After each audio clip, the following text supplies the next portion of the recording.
The human body is not designed for a sudden, steep decline after a certain age. It is designed for adaptation, for resilience, and for a gradual, graceful evolution. Yet so often we are told a different story, a story of inevitable loss. We notice a new ache in the morning, a moment of hesitation before stepping off a curb, or the frustrating search for a word that's just on the tip of the tongue. These small moments can feel like warnings, like signs that we are losing a battle we were never meant to win. But what if those aren't the true markers of our health? What if the real signs of a vibrant, thriving body are quieter, more profound, and already present within you, waiting to be celebrated? I'm Dr. Emily Hart, and for over 15 years, I've had the privilege of helping women navigate the beautiful and complex journey of their health after 60. My purpose here is to help you understand the changes in your body with clarity and compassion. This channel is a space for us to learn and grow together. If that sounds like something you need, I invite you to subscribe and become part of our wonderful community. And to get us started, please tell me in the comments, where are you watching from today? It brings me so much joy to see where this global community of strong, wise women comes together. Today we are flipping the script. Instead of looking for problems, we are going to celebrate 5 powerful, science-backed signs that you are an incredibly healthy woman for your age. These have nothing to do with wrinkles or dress sizes, and everything to do with the deep, resilient vitality that defines a life well lived. The first sign is one you might test every single day without even realizing it. I call it the jar opening test. It's all about your grip strength. I know how deeply frustrating it can be to stand in your kitchen, holding a jar of pickles or your favorite jam, and find that your hands just won't cooperate. It's a small thing, but it can feel so defeating, like a loss of independence in your very own home. I remember a patient of mine, a wonderful woman named Joan. Joan's greatest joy was baking with her grandchildren, but she confessed to me, with a little embarrassment, that she'd started asking her husband to open the jar of applesauce or the tub of frosting. She said, "Emily, it feels like my own hands are betraying me. The very hands that held my babies are now failing me over a simple lid." What Joan was experiencing was a subtle decrease in grip strength, which is one of the most well-researched indicators of our overall health. The science is quite simple. As we age, we naturally lose muscle mass in a process called sarcopenia. Think of your muscles as a savings account of strength and vitality you've built up over your lifetime. Your grip strength is like a quick, reliable snapshot of that account's balance. A strong grip is linked to stronger bones, better heart health, and a greater ability to remain independent and active. The solution isn't about becoming a bodybuilder. It's about gentle, consistent engagement. You can start by simply squeezing a stress ball or a tennis ball for a few minutes each day while you watch the news. When you bring in groceries, carry 1 or 2 bags in each hand instead of trying to do it all in one trip. These small acts of resistance wake up the muscles in your hands and forearms, sending a signal to your entire body to hold on to that precious strength. When you can open that jar on your own, it's not just a victory over a stubborn lid. It's a declaration of your physical independence and a testament to the power that still resides in your hands. The second sign of incredible health is your sense of balance. I'm not talking about walking a tightrope, but about the quiet confidence you feel as you move through your world. The struggle often begins with a flicker of hesitation. Maybe you feel a slight wobble on an uneven patch of sidewalk, or you find yourself gripping the handrail a little tighter on the stairs. This subtle fear of falling can begin to shrink our world, making us say no to a walk in the park or a trip to a bustling market. Let me tell you about Margaret. Margaret was a passionate gardener. Her backyard was her sanctuary. But after a near tumble while reaching for a watering can, a seed of fear was planted. She started avoiding the stepping stones in her garden, and eventually found herself just watching her beloved flowers from the window. The fear of instability had stolen one of her greatest joys. The science behind balance is fascinating. It relies on a complex communication system between your inner ear, your eyes, and tiny receptors in the muscles and joints of your feet and legs. This system is called proprioception, your body's internal GPS. As we get older, this GPS can sometimes get a little less precise. But the wonderful news is that we can recalibrate it. A beautifully simple and effective way to do this is to practice standing on one leg. You can do it while you brush your teeth or wait for the kettle to boil. Hold onto a counter for support at first and just try to lift one foot off the ground for 10, then 20, then 30 seconds. As you get steadier, you can try closing your eyes for a moment to truly challenge that internal GPS. This simple, daily practice retrains the pathways between your brain and your body. It reinforces stability from the ground up. The benefit is a profound sense of freedom. It's the confidence to navigate a crowded room, to walk on the beach, to step off a curb without a second thought. Stability isn't about never wavering. It's about knowing deep in your bones how to find your center again. Now, for our third sign, which moves from the body to the mind. This sign is the spark of curiosity and your ability to learn something new. It's common to worry about our minds as we age. We misplace our keys or forget a name, and a wave of anxiety washes over us.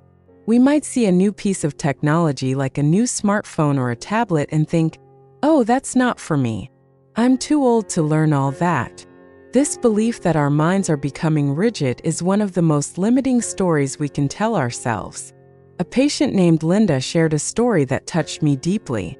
Her children had set up a family group chat to share photos of her new grandson. But Linda was intimidated by her new smartphone. She felt clumsy with the touchscreen and confused by the notifications. She was missing out on those precious, everyday moments because she believed she couldn't learn. But here's the beautiful scientific truth. Your brain is not a concrete block that sets and hardens. It's more like a dense, magical garden. The ability of your brain to form new connections and pathways is called neuroplasticity, and it never goes away.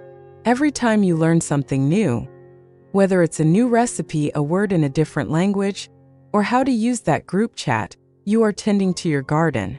You are forging new paths, watering new seeds, and making your mind more resilient and vibrant. The solution is to embrace being a beginner.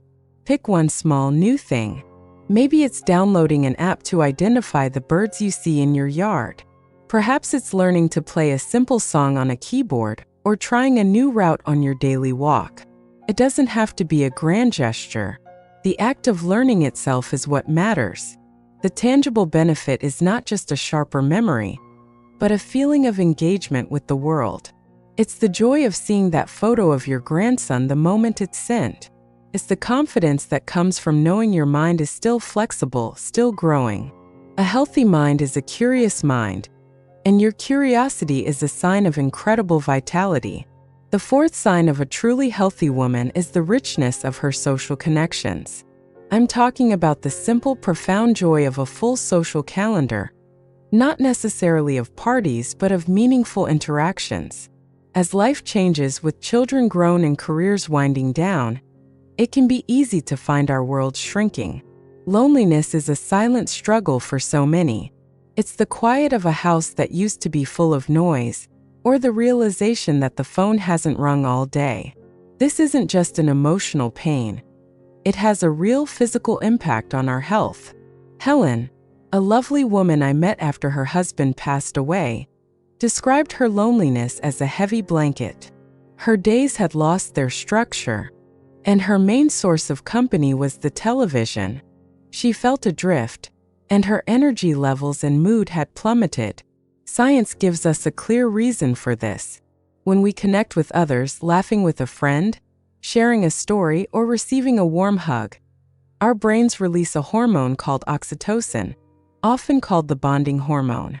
It calms our nervous system and creates feelings of trust and well-being.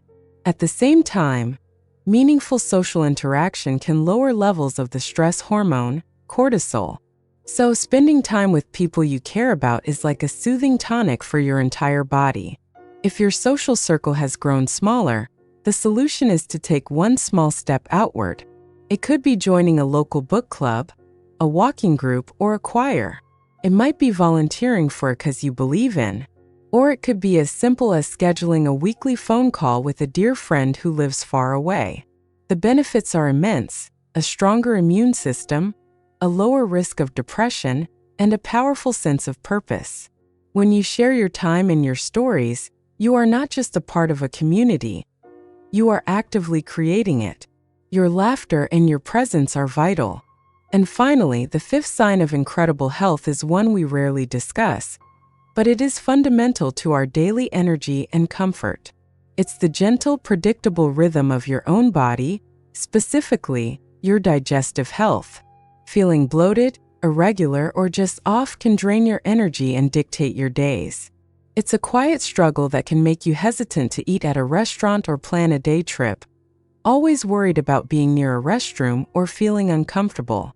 I once worked with a woman named Susan who told me her life was ruled by her digestion. She had a list of safe foods and danger foods, and her anxiety around eating had taken the pleasure out of meals. Her low energy and unpredictable discomfort were casting a shadow over everything. The science here points to the amazing world within us, our gut microbiome. Think of your gut as a bustling city populated by trillions of tiny microorganisms. When this city is diverse and full of hardworking citizens, your digestion is smooth, your energy is stable, and even your mood is lifted, thanks to the powerful gut-brain connection. When the troublemakers take over, everything can feel out of sync. The solution to nurturing this inner world is gentle and natural. It starts with hydration, making sure you're drinking enough water throughout the day. It continues with fiber from delicious sources like berries, leafy greens, oatmeal, and beans. And it can be supported by incorporating fermented foods like plain yogurt or kefir, which introduce more of those good citizens into your gut city. A gentle daily walk is also one of the best things you can do to encourage healthy digestive rhythm. The benefit is a feeling of calm, predictable comfort in your own body. It's the freedom to enjoy food, the gift of steady energy, and the quiet confidence that comes from being in sync with your body's natural cycles. Listening to and supporting your body's rhythm is a profound act of self-care. So look at yourself through this new lens. Your strength, your stability, your curiosity, your connections, and your internal rhythm. These are the true signs of a woman who is not just aging but thriving. Your body is not a problem to be fixed. It is a testament to your journey, a source of wisdom, and a vessel of incredible resilience. Be proud of the strength in your hands, the balance in your step, and the curiosity in your mind. You have earned every bit of this vitality. Thank you so much for spending this time with me today. Which of these 5 signs resonated with you the most? I would love to read your thoughts in the comments below. It's in sharing our stories that we lift each other up. Until next time, be well and be kind to yourself.